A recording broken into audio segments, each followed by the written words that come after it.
Hello, good people of the interwebs. Les here, and you're listening to Anxious Black Belt podcast, or maybe you're watching on YouTube. Today, I would like to talk about a video that Rob from McDojo posted about the abuse of children and students in the dojo. Unfortunately, in that shocking clip and very hard clip to watch, we've seen a child being murdered by the knobhead coach. It was sambo, but I think it applies to all of the martial arts and sports actually, which I'm gonna bring it to in it later. So yeah, as you've seen the guy abusing children, injuring a child's neck and trying to cover it up, dropping into hospital, taking him straight out of hospital, and then the child returned again with a broken neck and unfortunately died.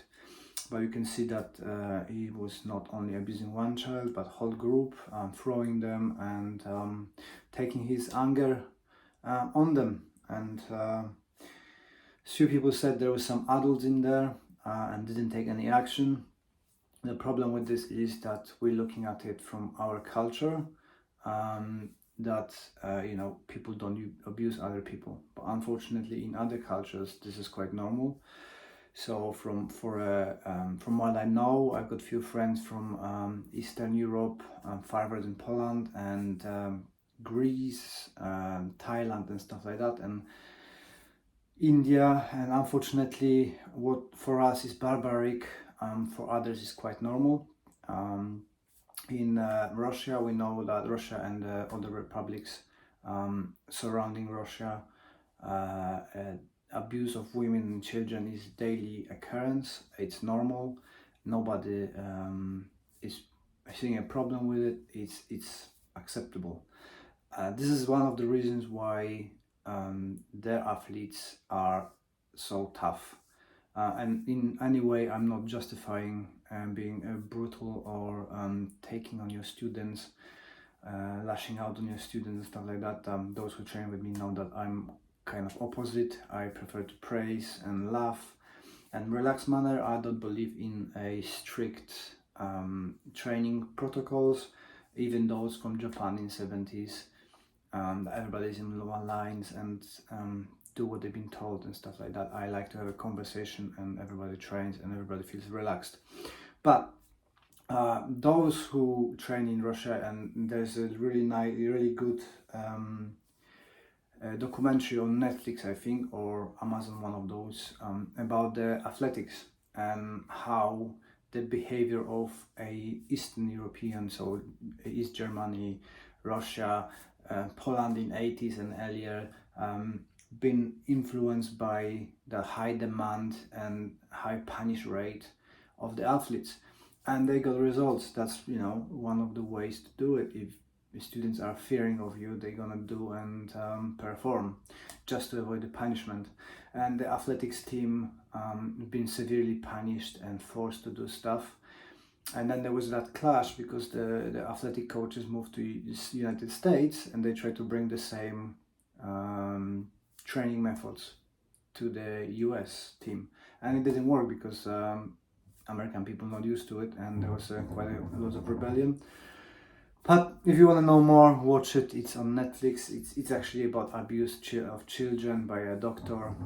Very interesting stuff, and he exposes lack of safeguarding of children in sports.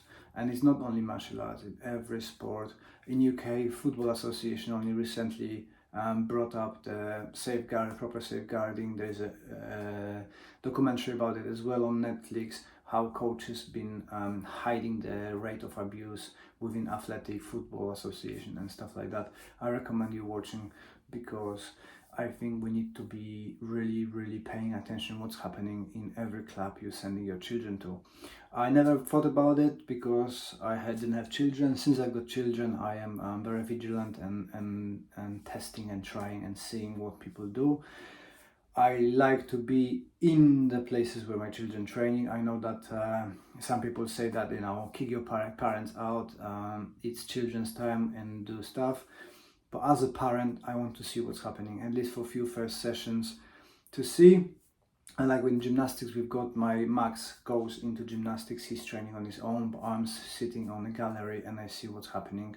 And because of that, I've seen the bullying happen to Max a couple of times. The boy came in, started hitting Max. Coaches are busy because there's 50 kids running around. They didn't spot it because it was behind the scene, but I've seen it. Then I went down to talk to the coaches, and the boy pushed Max in the toilet. So I've seen it again. Grabbed the boy. He refused to come, but his mom was there or grandmother. Have a conversation. Spoke with the coaches. Sorted out. The boy had some issues. Is it justified? It's not justified hitting other people. But I understand that boys can be boisterous and it's difficult to control them. Since then, I think it's all okay. The boy brought the letter of apologies and it's sorted out. Nobody's bullying Max anymore. But lost track of what I was saying. But I know. But we need to be vigilant, and if you can be with your child, be with the child. If the coaches tells you no, you can't see what we're doing, this is a warning sign.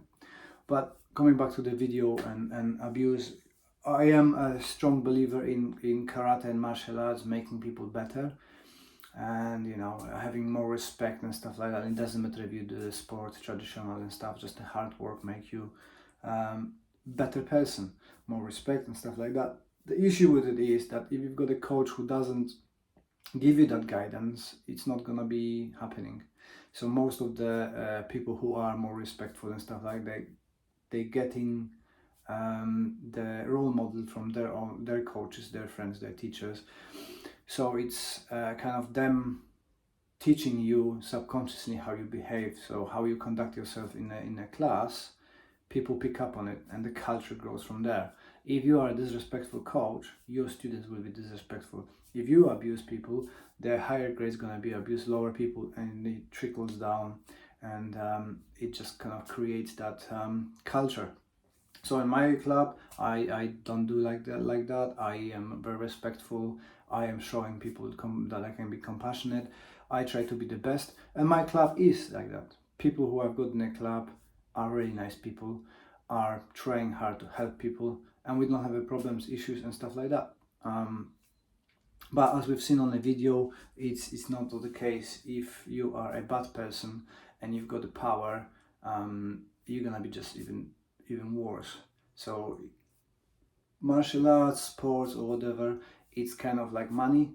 So what you bring in when you're poor and you suddenly get money or power, it's gonna just amplify your behavior. So if you're a bad person and you've been given the power without control, you're just gonna be worse. So in this case, the guy probably had a temper. He's like that everywhere, and he just brought it in the club. Nobody checked him, nobody watched him, confronted him. He is a champion, so he's got a lot of respect. He achieved that some way, so people thinking that he's an expert. But there's a huge difference between coaching and being an athlete, super athlete. Not everybody is able to coach. Not everybody is able to be a high performing athlete. And we see that in boxing. Not every time a boxer is a good coach, and a coach not necessarily ever have any fight. Same in football. Not all the footballers are good managers or coaches. You got the specification of the coach doing that job. And I think we need to come to that in karate, because in karate is that image that you need to be able to do everything what you're demonstrating, and you only a good coach if you've got the championships wins and you've been and done, which I disagree, because if not, I wouldn't be teaching at all, because I can't kick high. So in theory, I shouldn't be able to teach people how to kick. I'm not a great fighter on a competition, although I not shy away from competition, but I don't have a mentality for winning fights, and I'm aware of that. But I can motivate people, and my students usually winning. If we take part in competition, there is some medals coming in. So we need to understand that the coaching skill is completely separate from fighting skill. And not everybody can be teacher. That's why we've got a selected few teachers who teach in schools. Not everybody can come in and do and perform teaching duties. We need to have education and learning and learn how to teach, right? Teaching is a hard skill. You need to have a lot of patience and ability to connect with people and explain things to people. But as well, we're thinking that all the things happening like that in Russia, you have the same case in Malaysia. I think it was Malaysia or one of the Asian countries where the judo coach injured a child and child died as well. And from my own experience talking with my friends in Greece, abuse of women is normal. One of my friends said she was really lucky because her husband doesn't beat her up. Same from Eastern countries. One of my friends who is a doctor, she told us once that if her husband doesn't hit her daily, or she doesn't go to the work with a black eye, it's a good day. And even if she goes, it's normal, just accept it as it is. So we need to always look through the lens of the culture. We are very fortunate here in the West that the abuse of children is mostly unacceptable, but we've got plenty of cases of children abuse and children dying in UK as well. It just doesn't happen so often and is not acceptable by majority, but it does happen. So we are here to change that perception, right? Through us, we can improve and make some positive changes in karate. This is mainly my goal, to show that we can be a good positive coaches. We can help people with their mental health. We can help them with physical health and a behavior, right? If the young people have a role model, they will change. But they have to be submerged in that environment where they've got the coaches, instructors and trainers who actually walk the walk, instead of just talking about the virtues. So many times I see online, which drives me crazy, that high regarded instructors and teachers promoting the respect and courtesy and all the virtues of martial arts, but when you look what they actually writing to people, it's just horrible stuff. So it's kind of, I can preach but I don't have to do. Another case of do what I say, not do what I do. And it's sad, that's one of the reasons why I'm not so much on Facebook groups and stuff like that, because it's just sad to see people who I had a high respect for just ruin it with a few sentences towards the people who are asking questions and just being pure rude, so you've got that kind of two levels of karate instructors, the real karate instructor and the vision of him projected on the seminars and stuff like that. But well, it is what it is, and we all have to strive to be better. I'm not saying I'm perfect. I've got lots of issues on my own, and I've been there. I've been brainwashed in my karate. I kind of dropped down from Kyokushin karate that we are the best and everybody else is not great. And talking bad about styles to promote ourselves, but I kind of realized that this is not the case. We all got our own unique ways and we need to find our own karate, our own ways. And I stopped doing that because it's not no point, and it doesn't look good on me if I keep whinging about people and styles and systems. Of course, there's things I don't like. I'm outspoken if I see something that I don't like recent case of the Shotokan Karate magazine, where they posted a article written by a sex offender, registered sex offender, and they got a backlash. I was one of the people who sent the messages, who wrote out and outspoken. I think in any case of child abuse and related to this, we just have to take action and speak out. If we don't speak out, nobody will, and the children will suffer, and people are gonna get away with it, especially in position of power. And time goes by, the people have to remember what happened and keep an eye on it, right? People who come into the martial arts now, they might be not aware of what was happening 10, 20 years ago. and those people kind of creeping back in on a small level, doing stuff like articles and teaching somewhere in a small club.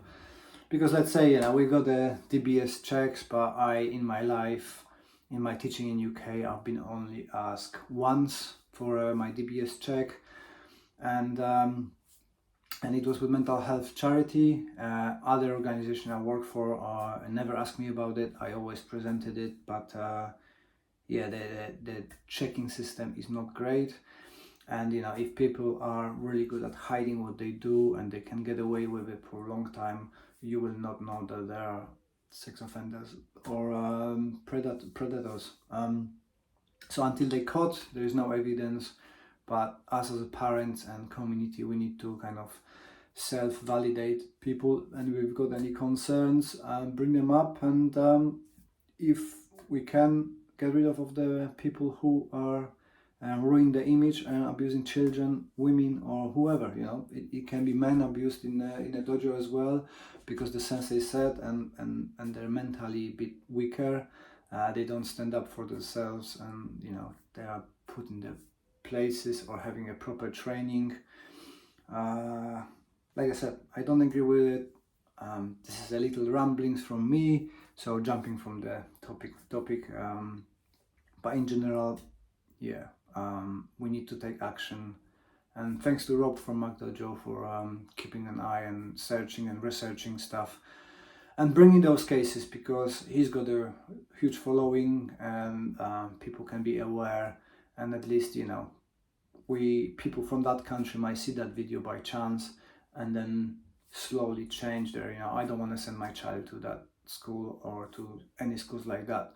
So bringing the awareness of it is very important. So thank you, Rob, for doing that job. And as well, for those of you who don't know, Mary Stevens is doing a great job in India, where there's a problem for women, a huge problem for abuse of women, and her project Fair Fight. So if you would like to have a check this out and speak to Mary, she can explain in details what struggles they've got and how you can help. I'm gonna drop the link below if you want to support Fair Fight Foundation. That would be awesome. And that's all from me today. Completely random ramblings, but make the karate a better place, and let's improve the image and standards of karate together, and be a good coach if you are one, and be vigilant student if you are. Don't put up with the shit thrown at you, okay?